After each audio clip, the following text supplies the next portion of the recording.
আমি বিশ্বাস করি যে আপনাকে কর্মফল পেতে হবে।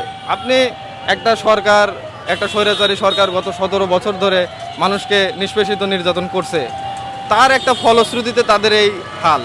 তাদের দেখে আমাদের আসলে শিক্ষা হওয়া উচিত। আমি তো এত বড় রাজনীতিবিদ না, আমি বলতে পারবো না তাদের কি অবস্থা। তবে আমার কাছে মনে হয় যে যারা আছেন, যারা বর্তমানে সবচেয়ে বড় দল, এরা মুক্তিযোদ্ধাদের একটা দল। মুক্তিযোদ্ধাদের তারা সম্মান করেন। বাংলাদেশের সকল সকল শ্রেণী, সকল পেশার সকল মানুষের অধিকার নিয়ে কাজ করা উচিত তাদের।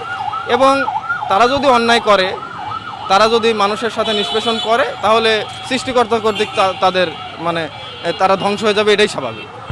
আসলে দুর্নীতির কথা আসলে হাসি পায়। যখন যে যায় সেই চ্যাম্পিয়নের মানে এরকম চ্যাম্পিয়ন হয়ে যায় দুর্নীতিতে। আমি এটা বলতে পারি যে ৭২-এর পর থেকে আজ পর্যন্ত আমাদের তেমন কোনো পরিবর্তন হয় নাই। সেক্ষেত্রে আমি কোনো দলকে আসলে আমি ওই যে আপনার মার্ক যদি দিতে বলেন ১০-২ও দিতে পারতেছি না আসলে, যে বর্তমান যারা আছেন তারা আসলে বাংলাদেশকে কতটুকু পরিবর্তন করতে পারবে। এমন বাংলাদেশ দেখতে চাই, প্রথমত শিক্ষা খাত ভালো হতে হবে, আইনের শাসন থাকতে হবে। একজন অন্যায়কারীকে আপনার হচ্ছে যাতে আইনের মাধ্যমে বিচারিক কার্যক্রমে নিয়ে আসা যায়, আমি সেটাই চাই আসলে। আমি চাই না কোনো মব কালচার, আমি চাই না আপনাকে ধরে আমি একটা লাথি গুঁতা দেই, রাস্তা দিয়ে একজন হেঁটে যায় আমি লাথি দিই।